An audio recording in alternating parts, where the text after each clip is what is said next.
Saludos, ¿qué tal? ¿Cómo están? Bienvenidos al primero de nuestros Diálogos para el siglo XXI, una nueva iniciativa del Grupo Correo Gallego con la que pretendemos dar voz a los más destacados expertos en diferentes ámbitos para que sean ellos los que respondan a las inquietudes que tenemos como ciudadanos.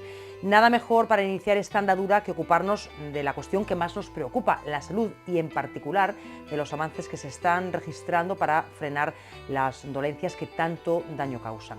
En Galicia se están dando precisamente pasos muy importantes y las dos personalidades que hoy tenemos con nosotros, uno desde el ámbito de la investigación y otro desde el ámbito asistencial, son dos auténticos números uno.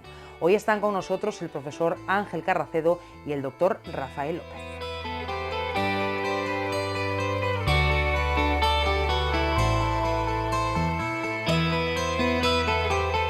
Nacido en Santa Comba en 1955, su nombre está ligado al del Instituto de Medicina Legal de la USC y a la Fundación Pública Galega de Medicina Xenómica del Sergas, referencia internacional de pruebas de ADN.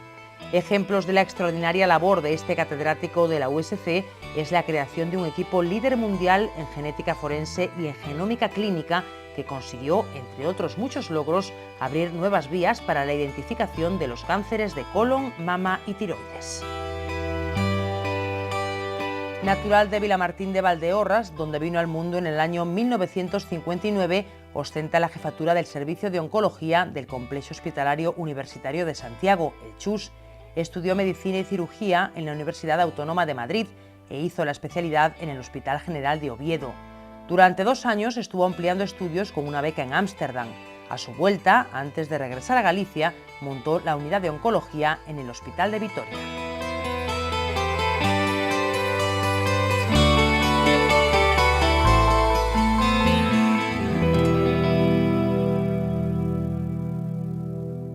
Bueno, pues yo aquí no sé si toca decir buenas tardes, pero buenas tardes a todos. Y yo agradecer la invitación del Correo, de este diálogo que vamos a tener.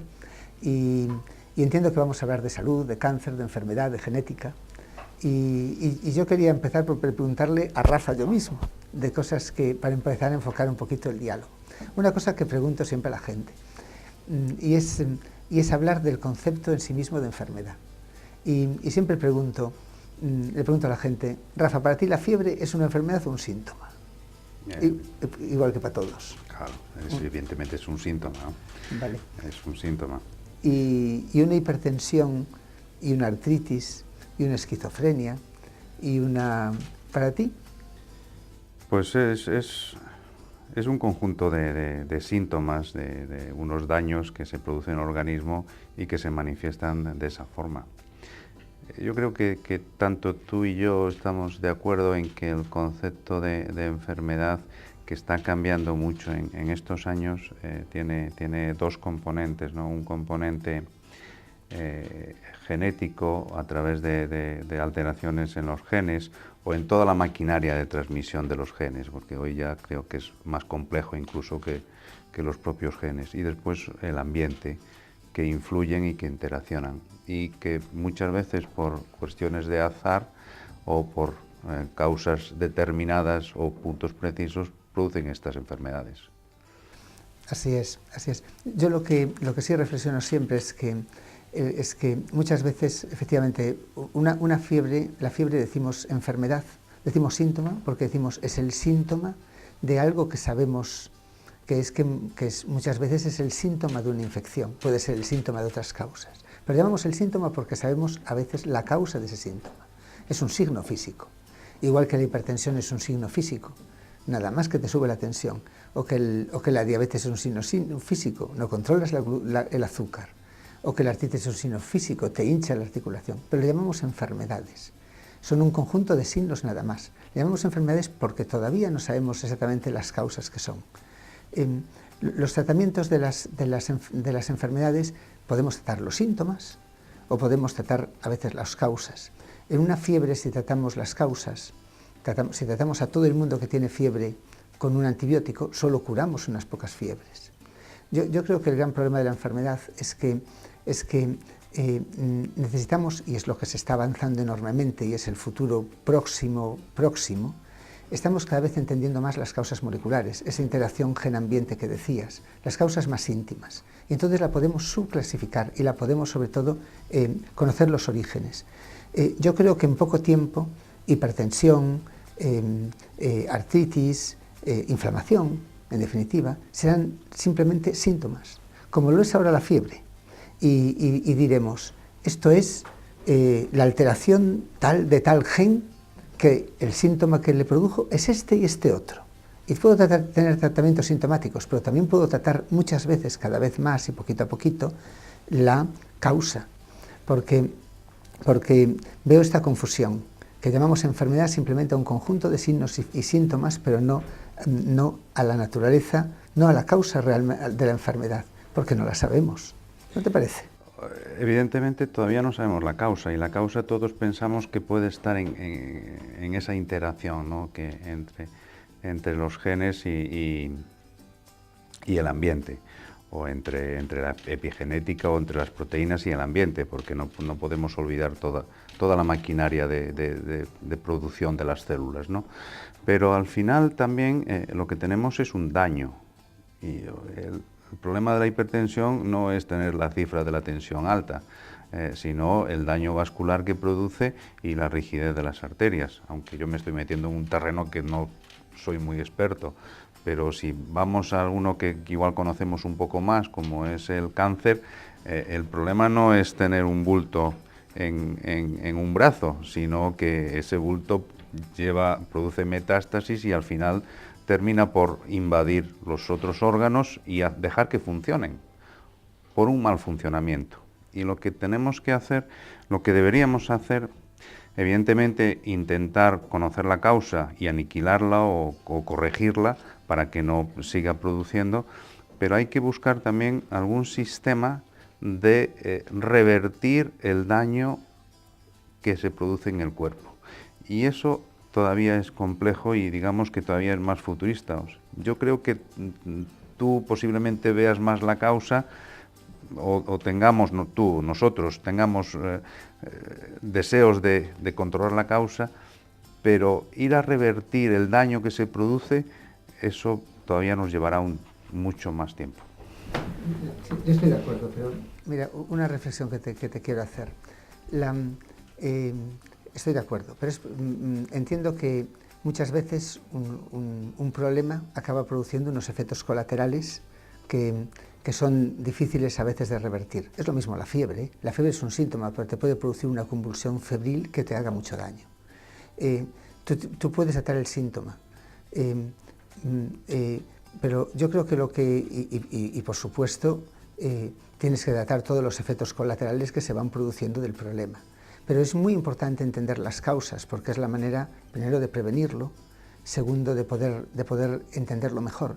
Porque ¿no te parece a ti, y también en el cáncer, que la enfermedad es tremendamente heterogénea?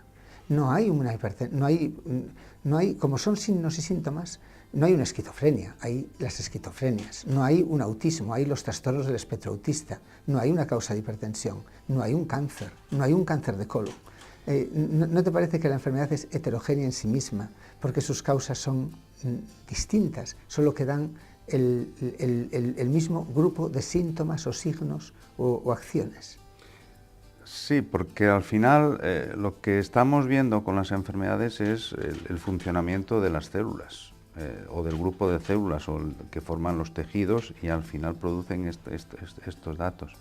Pero yo, y no sé tu opinión, y quizá, pues mira, es un momento para hacerte yo una pregunta, a ver qué piensas del artículo del grupo de Bolkestein sobre la mala suerte, que yo creo en la mala suerte en el cáncer, o sea que el cáncer en sí se produce unos deterioros que caben muchas posibilidades.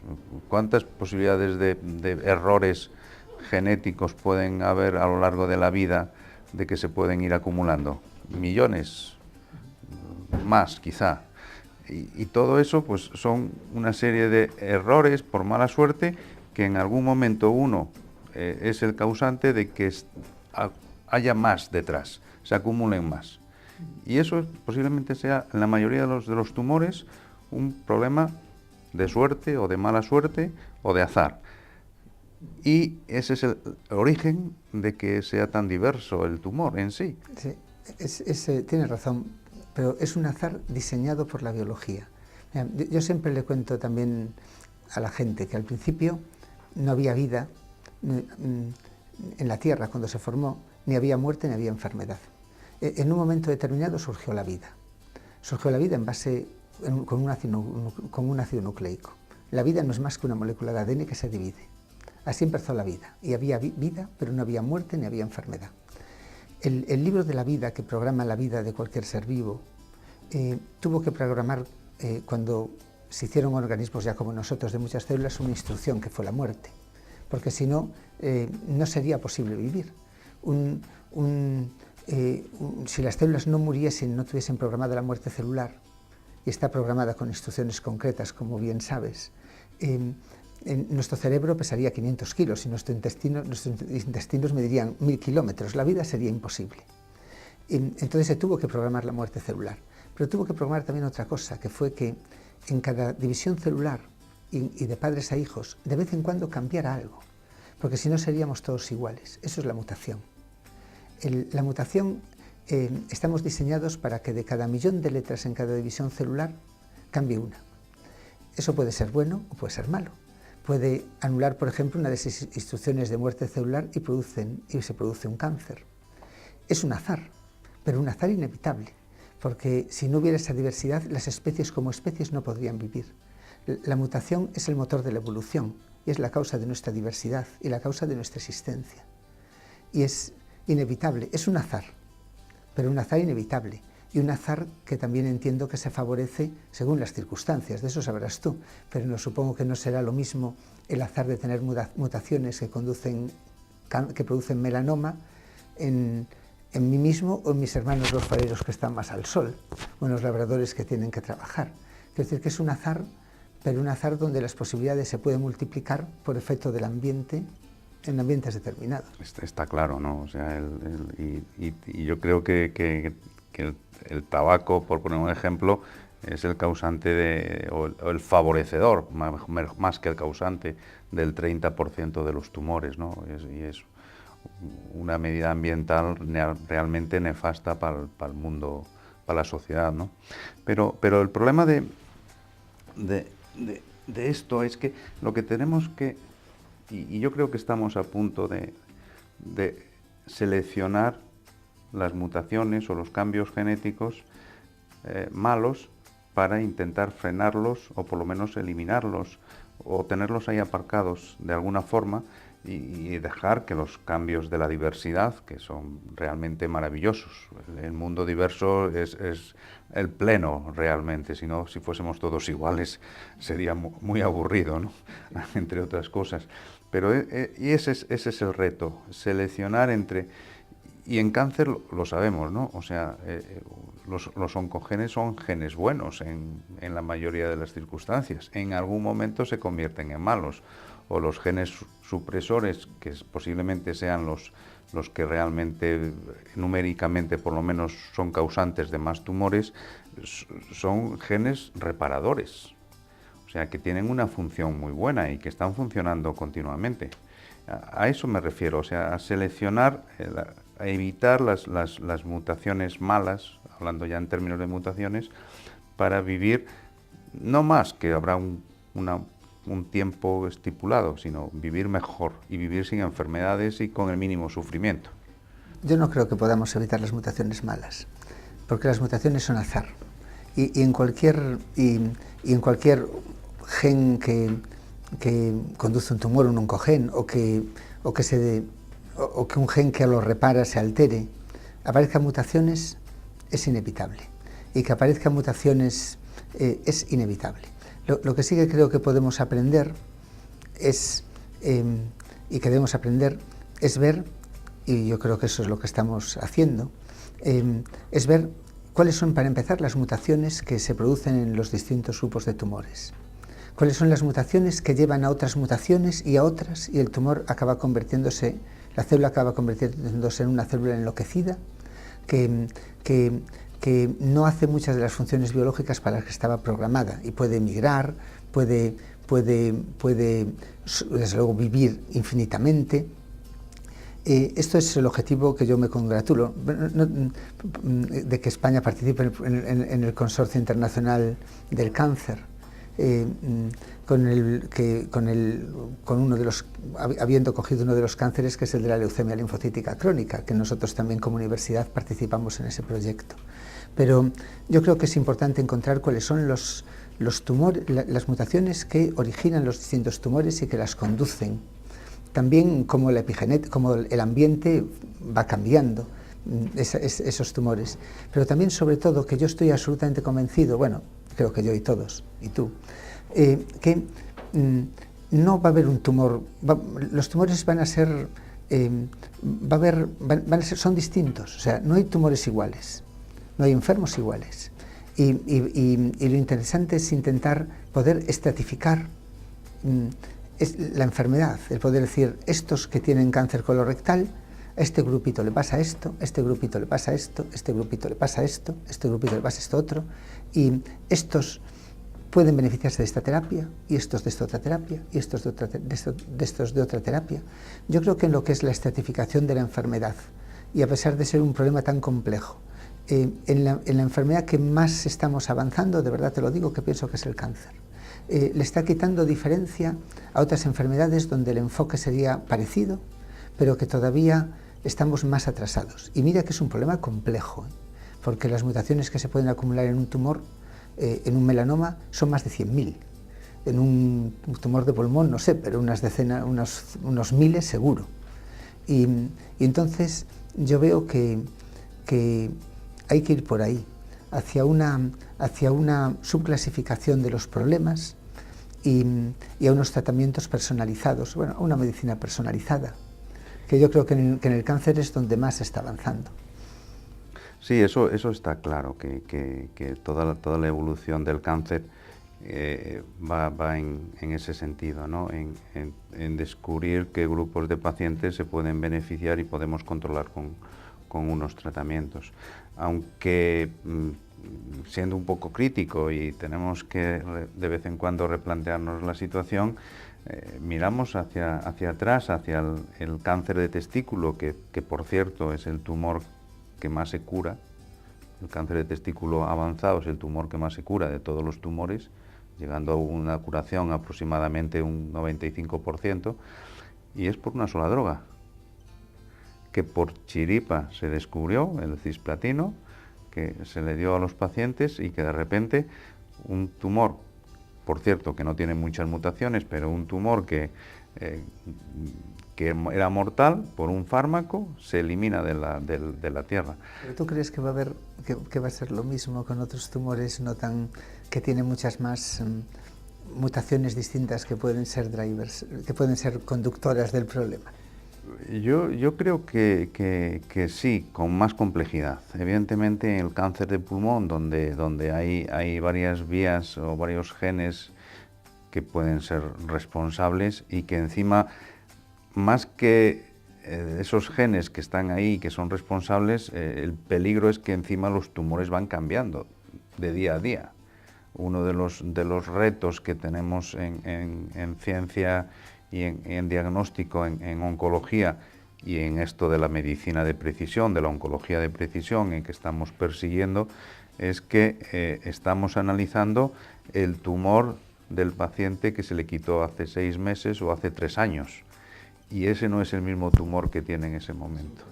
O sea, el tumor va cambiando continuamente y ya es otro, con otros apellidos y otros genes mutados que igual son los responsables de ese crecimiento. Absolutamente, yo es también lo que veo. Yo veo que las mutaciones que originan el tumor y que originan problemas, después del paso del tiempo y después de que le dais quimioterápicos y los tratáis, las mutaciones que conducen, por ejemplo, a que algunos clones sobrevivan y se metasticen, las mutaciones que dirigen pueden ser otras ya muy distintas. Eso hace más hincapié en la heterogeneidad del tumor y en la complejidad del proceso. Yo por eso me da la impresión de que en el futuro tiene que haber maneras de ir bloqueando cada una de esas cosas, pero de forma específica. Yo no me creo tanto en un fármaco que vaya a pasar como el cáncer de testículo, en la mayor parte de los tumores. Creo que tendremos que ir aprendiendo a bloquear cada cosilla, lo cual me trae, me vuelve a llamar a otro problema de la medicina actual. Veo que cada vez hay una medicina más específica y más personalizada. Bueno, lo ves en cáncer. En cáncer, ya solo de descubrimientos derivados de la genética, mira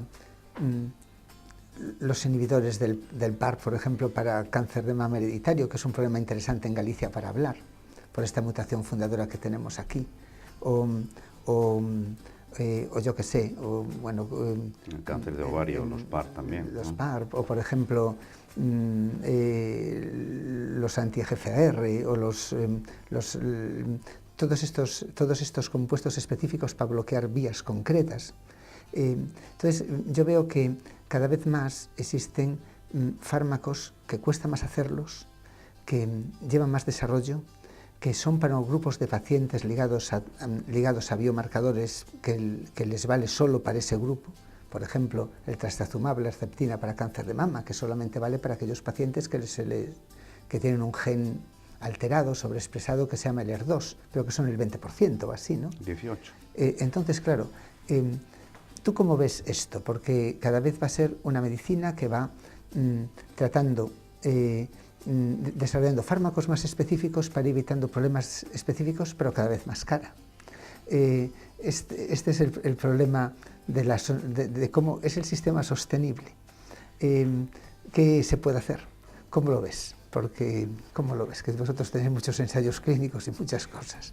Yo creo que sí es sostenible porque la sociedad para la sociedad no cabe la posibilidad de renunciar a la salud, o sea que va a luchar a toda costa. Esto también hay que verlo con una óptica mundial, global, porque no es un problema de España o de Portugal o de Francia, es un problema de todo el mundo. Y todo el mundo está preocupado y se está replanteando cómo va a ser la medicina en un futuro. De hecho, en nuestros foros, las discusiones ahora mismo está en no hablar de precio, sino hablar de valor. Todavía no sabemos muy bien qué es el valor y se está definiendo qué es el valor en salud, ¿no? Que es un tema bastante complejo.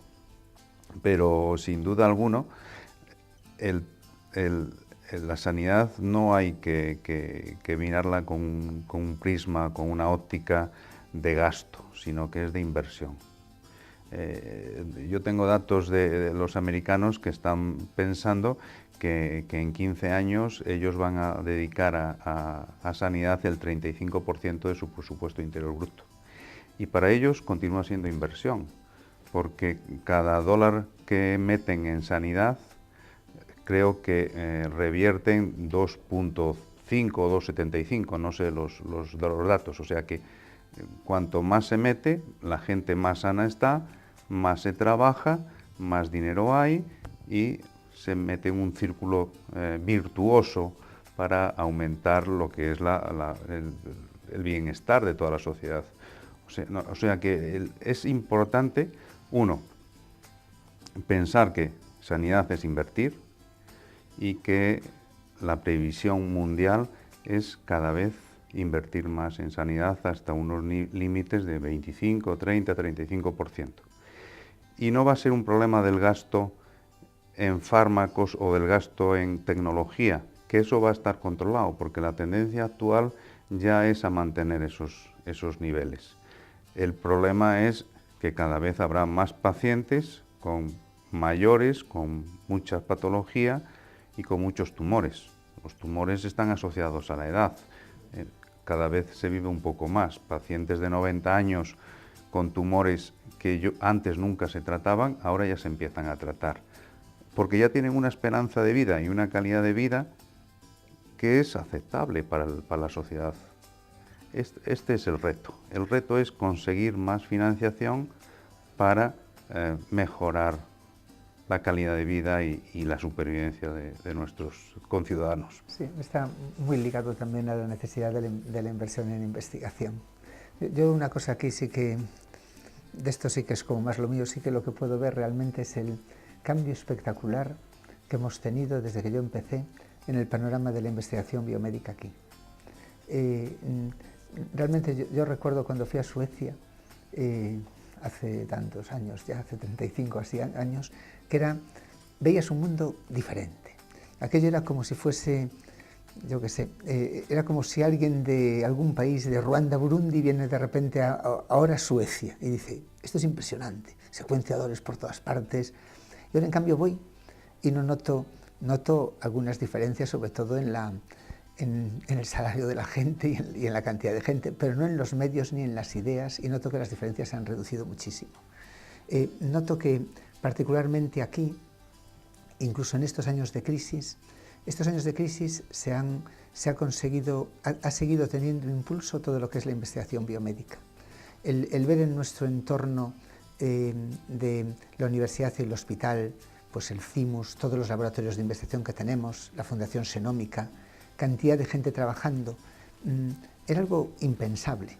Yo desde luego siempre, allí tengo niños de institutos y estudiantes viéndolo, pero creo que la gente tiene que ser consciente de la estructura, no es consciente realmente de la estructura de gente dedicada a la investigación biomédica que hay en el entorno de esta ciudad, de la universidad y del hospital, la importancia que tiene la investigación sanitaria y los logros y las cosas que se están haciendo tan espectaculares.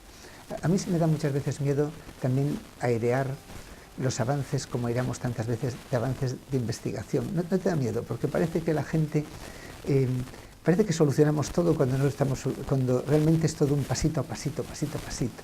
Y me da muchas veces que la gente nos pasa en cáncer, nos pasa que la gente piensa que ahora todo está como hecho y que todo se soluciona, y cuando se tiene que enfrentar a la realidad de la medicina, se llevan un disgusto, porque solo digamos lo bueno, pero no contamos realmente en dónde estamos. Porque yo creo que, de todos modos, la mejora es notable. Mira que qué porcentaje de cánceres se cura. No es espectacular, pero falta mucho. Y no estamos solo ideando lo bueno, pero no educando en la realidad de las cosas. Ese es un peligro que hay siempre, ¿no? Cuando comunicamos las buenas noticias en público y nos guardamos las malas. Pero el avance va en ese sentido, y yo creo que hay que ser esperanzadores en todo esto. Hoy en día ya casi se curan el 60% de todos los tumores. Es cierto que cuando sacamos una noticia de un descubrimiento o de una técnica y que puede tardar pues 4, 5, 6, 7 años en llegar a la clínica, si llega a la clínica o poder utilizarse, pues hay gente que ves en la consulta al día siguiente y te pregunta por ella, pero el ser humano es muy racional, y yo no aprecio tanto, salvo excepciones que siempre hay, que la gente coja una esperanza demasiado grande o desproporcionada. La mayoría de la gente es muy racional y entiende todos estos problemas. Y además es bueno por otro motivo, porque y en esto sí que nos tenemos que poner las pilas todos.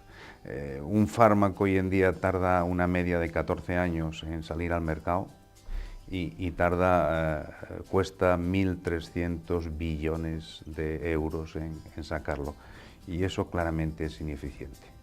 O sea, no podemos mantener este ritmo porque es imposible. Yo creo que nos obliga a hacer diseños clínicos y preclínicos más eficaces, que podamos decir mucho antes si este fármaco va a ser bueno o no va a ser bueno, si va a servir o no va a servir, y también a las agencias reguladoras, a los estados, a que sepan hacer un diseño personalizado, porque no es lo mismo, yo digo, en un tumor de páncreas con un pronóstico muy malo, ahí podemos probar sustancias que tengan menos seguridad que en uno de testículo, donde prácticamente los curamos todos, donde la seguridad tiene que ser máxima. O sea, todos estos cambios se están dando globalmente, y yo creo que va a haber esperanza. Sobre el otro aspecto de Santiago, Yo creo que hemos, y quizá algunas personas como tú, un poco mayor que yo, pero habéis creado un clima de cultivo que ahora mismo está siendo un foco de investigación biomédica muy importante. Hemos tenido suerte y yo creo que también trabajamos mucho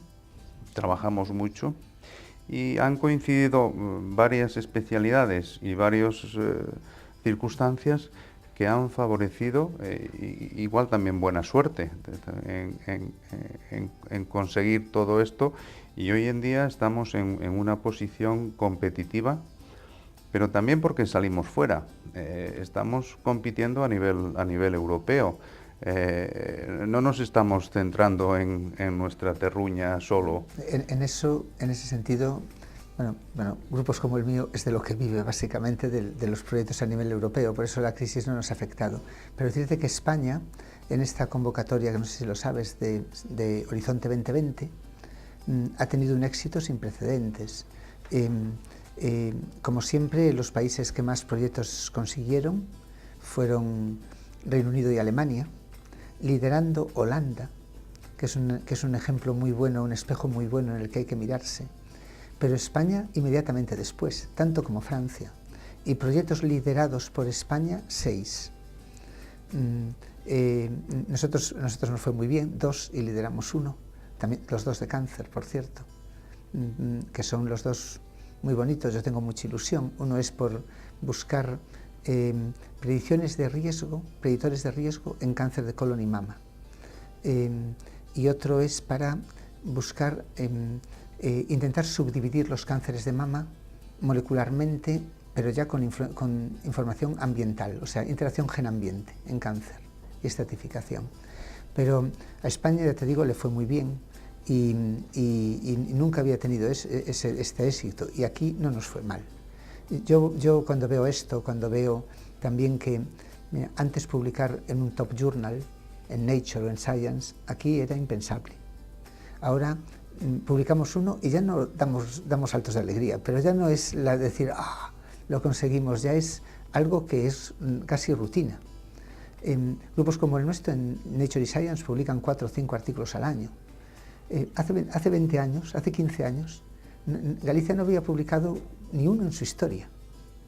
Y esto es un cambio radical. Y hay grupos muy potentes, que además que les falta quizá un poquito más de interacción. ¿No te parece que tenemos como más dificultades de interaccionar entre nosotros que con fuera? Pero esto nos falta un poco. Pero la verdad que yo sí que veo con mucha ilusión cómo ha cambiado todo el panorama de la investigación biomédica en la universidad y en el entorno sanitario. Y ver tanta gente joven, valiosa, trabajando, interaccionando, tan multinacional, tan bien como es la ciencia hoy día, tan multidisciplinario, pues a mí la verdad que cuando lo veo me quedo como ya como mayor, digo yo, esto parece que va por el buen camino, a ver si se mantiene, porque es cierto que da mucho trabajo y la ciencia es muy competitiva y conseguir proyectos europeos es mucho trabajo, mucho más este año, que pusieron el deadline el 19 de agosto, que manda truco, que me pasé los 19 primeros días de agosto en vez de pescando fanecas escribiendo proyectos europeos. Pero la verdad que cuando ves el éxito y que gente pueda dedicarse ahora a investigar con esa financiación, pues te da alegría. De todas formas necesitamos todavía crecer más y consolidar más todas estas líneas de investigación, ¿no? Porque lo que está claro, y tú lo dijiste antes, que los avances, cuanto más importantes y más rápidos, están muy cerca de la investigación, y eso, cuanto antes cuando el laboratorio esté muy cerca de la cama, dicho de una forma gráfica, es mucho mejor. Incluso el hecho de poder disponer y de conocer mejor los ensayos clínicos que se pueden derivar del propio laboratorio o de ideas cercanas, y eso tiene que todavía mejorar más, y tenemos que consolidarlo más. Y cuanto más cerca estemos unos de otros, es mucho más mucho más productivo y mucho mejor para los pacientes, porque van a tener mejores resultados. Sí, yo es una cosa que a mí me preocupa, y tienes razón, me preocupa que cómo intentar, y ahí sí que tenemos que echarnos todos una mano mutuamente. Los que no estamos tanto en contacto, o sea, los que no hacemos ensayos clínicos, pero hacemos mucha investigación, cómo conseguir una simbiosis para poder mejorar esos ensayos clínicos, interaccionar más con las farmas, quitarle partido para los pacientes. Esto sí que me preocupa. Me parece una cosa que debemos intentarlo. Hay un problema, y voy a hacer una crítica, no solo vamos a hacer alabanzas a nuestro sistema, pero la universidad, la medicina en España está abandonando en términos generales y en términos de las facultades la investigación. Tú te referías antes a Suecia, en Estados Unidos, en Holanda, donde yo también estuve. El departamento donde yo trabajé era el 70% investigación y el 30% asistencia, en términos generales. Pero es que de la investigación la mitad eran médicos, que una parte del tiempo lo dedicaban a investigación y una parte a asistencia, ¿no? Y aquí esta cultura nos está llevando mucho esfuerzo a intentar implantarla. Y no existe, y hay que volver el médico a que sea un médico científico y que intente preguntarse por qué existen las cosas, intente responderlas, busque medios, etcétera, etcétera. Absolutamente. Yo absolutamente veo el mismo problema. Veo que esto sí que es vital totalmente que la gente le pueda dedicar más esfuerzo a la investigación en el plano asistencial, porque va a redundar al final en beneficio de la asistencia, y esto no se ve, y es muy difícil cambiar esa cultura. Otro problema que yo veo respecto afuera, que me preocupa muchísimo, las dificultades enormes de la gente joven para dedicarse a la investigación, y yo lo entiendo cuando se han reducido los recursos, pero creo que cuando se reducen los recursos, por lo que había que apostar, y lo digo siempre, es por el capital humano. Un buen investigador siempre me parece rentable, porque va a captar recursos, va a captar proyectos europeos, va a crear riqueza y va a poder sobrevivir, pero tiene que vivir.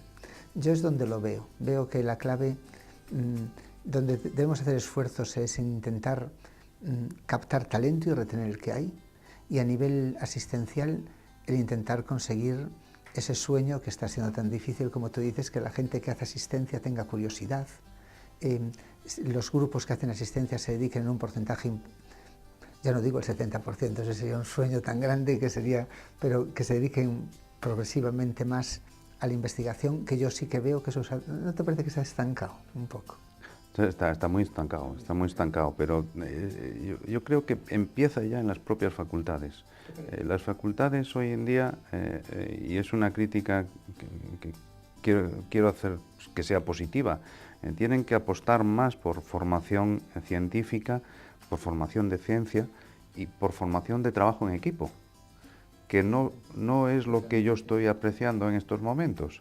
Y la ciencia va en eso, o sea, ya no vamos, y tú lo decías claramente, esto ya es una interacción entre diferentes especialidades, no solo médicos, sino que tienen que meterse biólogos, farmacéuticos, ingenieros, etcétera, otros hospitales, centros de salud, farmacéuticas, empresas de comunicación o TICs como de telecomunicación, etcétera, o sea que, y global, porque ya empezamos a tener gente desplazada en algunos países para hacer algunos proyectos.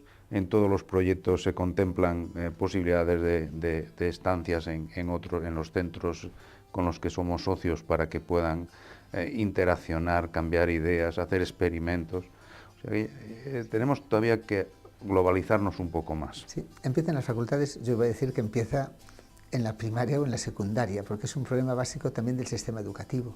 El sistema educativo nuestro, que es muy escolástico, y no digamos en la universidad, y que no favorece lo que es la curiosidad, no se estimula, se da todo como por hecho, hasta en medicina, se da datos, pero no se estimula a la gente a decir, ¿y esto por qué? Si lo que hablamos al principio, si la fiebre es una enfermedad o un síntoma, ¿y por qué la hipertensión es una enfermedad? No se estimula la curiosidad. Este es un problema. Y también no se favorece la creatividad. La persona se favorece solo la memoria, el orden y datos que pasó están en las enciclopedias. La sociedad, Internet, sí, hoy ya lo tenemos todo en los teléfonos. Además se te olvida todo. Hoy mismo a los alumnos de clase les decía, ¿os acordáis algo de lo que es la probabilidad? Porque les tenía que dar algo y como ya van en sexto, decían, no. Claro, no se acuerdan nada de lo que han estudiado, porque afortunadamente son máquinas desmemorizando, porque si no sería imposible memorizar todo lo que le piden. Tenemos un problema grave en el sistema educativo y no son las tonterías de si 3 más 2 o 4 más 1 o en secundaria hay que poner una prueba selectiva más o hay que quitar o poner ética para la ciudadanía o cosas de estas. Es algo muchísimo más profundo que afecta a los contenidos y al sistema, que afecta a lo que queremos realmente que la gente sepa. Y yo veo que en las facultades sí había que estimular esto más. Y esto te doy la razón, y creo que antes. Creo que es un problema general del sistema educativo donde sí que hay que reflexionar mucho. Y sí que me gustaría, yo lo intento hacer, pero en muy poquitas clases, estimular en los alumnos esa curiosidad, esa creatividad, ese trabajo en grupo, que no lo podemos hacer, solo le damos datos que tienen que memorizar. El MIR es una locura de memorizar, pero eso está Harrison, las enciclopedias, Internet, pero esto es lo que queremos. ¿No te parece? Sí, estoy totalmente de acuerdo, pero estamos en un momento que nos va a obligar, querramos o no, a producir ese cambio. La cantidad de datos que empezamos... ¿Por qué te parece que...? No, porque tenemos tantos datos ahora mismo que vamos a ser sobrecargados, que no vamos a ser capaces incluso de analizar algunos. O sea, vamos a tener que pedir ayuda obligatoriamente a analizarlos. Y estos datos son tan ricos y por lo menos en cáncer son tan esperanzadores para los próximos 20, 25 años, que nos va a obligar a cambiar, porque va a cambiar completamente todo el sistema. O sea, volvemos otra vez a lo de antes. Dentro de poco no vamos a decir cáncer de mama. Vamos a decir un tumor que tiene alterado este gen, tiene estas proteínas no sé qué, le pasa esto, le pasa lo otro, y vamos a atacarle primero con esto. Si cambia para esa vía, le vamos a atacar con eso. Si va a la otra, volvemos con eso. Y algún cáncer de colon, pues lo trataremos muy parecido. De lo que hoy llamamos cáncer de colon, que igual son los mismos. O sea, eso es, y está ahí muy cerca ya. Y eso no sabemos interpretarlo hoy en día. Tú sabes que en mi grupo es muy grande y muy multidisciplinario. Hay matemáticos. ¿Sabes quiénes son los más matemáticos, médicos, biólogos, veterinarios, que son buenísimos? De todo. Pero ¿sabes qué es el profesional más necesario en este momento? Los bioinformáticos. Porque lo que tú dices, la información que tenemos es tan brutal que el problema... Yo creo que ya te podrías dedicar el resto de tu vida a analizar lo que hay. Porque la información se ha hecho brutal, y muchas veces, bueno, ojalá que el exceso de información pueda hacer que el sistema entre en crisis. A mí me gustaría, que conste, en lo que se refiere al modelo educativo. Sí que me gustaría que la cantidad de información fuera tan brutal que alguien pensara por alguna vez que lo que tenemos que hacer es algo diferente. Y esto me encantaría, ojalá que lo viva, que quedan relativamente pocos años, pero ojalá que lo vea. No, pero sin duda, sin duda. Es que no podremos tener capacidad ni de discernir pequeñas cosas con todos estos datos que se están generando.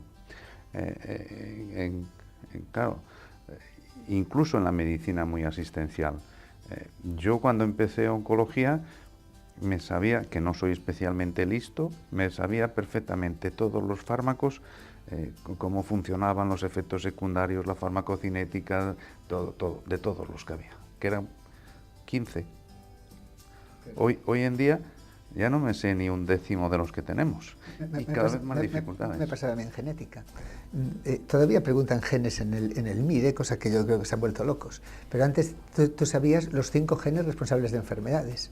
Hay 25.000 genes. Ahora sabemos que hacen la mitad de los 25.000 y hay 6.000 enfermedades mendelianas. ¿Quién se puede acordar de todas? Ojalá que entre el sentido común. Ojalá, yo espero verlo entonces, si tienes esas esperanzas. Como antes comentábamos, el sistema para seguir avanzando necesita más libertad. Es igual que antes decíamos la diversidad, que es hermosa cuando la descubrimos, ¿no? Porque al principio queremos que todo sea homogéneo, pero cuando vemos la diversidad vemos toda la hermosura y toda la grandeza y la fortuna de ser todos diferentes. Y en este sentido necesita más libertad para poder hacer cosas originales, para poder aplicar el talento o por lo menos intentar descubrir cosas. Y necesita también cierta competencia. Premiar un poco más a los que más hacen o a los que mejor lo hacen y no tratarnos a todos igual. Y tener menos diferencias, igual que estábamos diciendo entre investigación, que no existan diferencias entre investigación y asistencia. Porque al final el médico tenemos que preguntarnos continuamente por qué tiene enfermedades y por qué este paciente tiene enfermedades o por qué este órgano está dañado. Y esa integración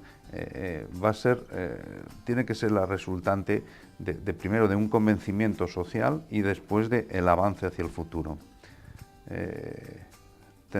¿No te parece que disponemos de poca libertad como sistema? Y no es una crítica política, sino que es una aportación a ver si conseguimos avanzar un poco más.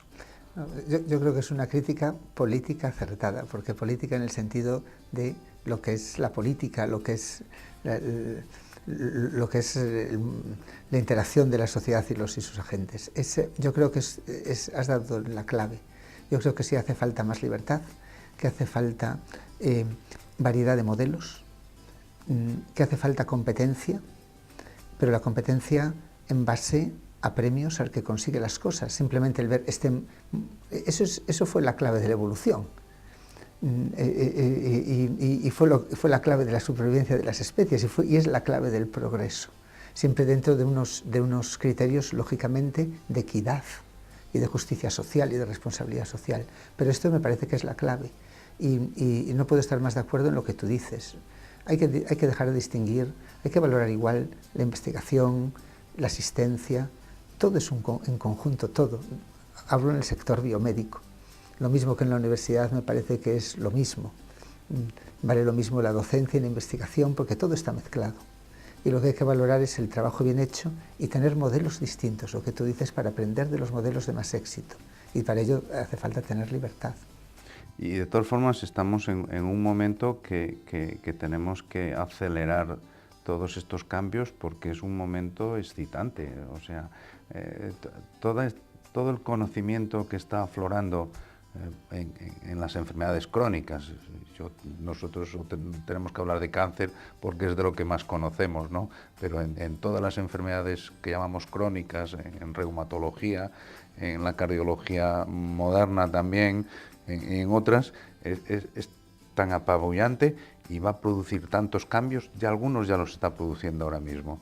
O sea, es impresionante que bueno, pues haciendo análisis genéticos o haciendo secuenciación de tumores, pues se están descubriendo tratamientos para enfermedades que no son tumorales y lo contrario.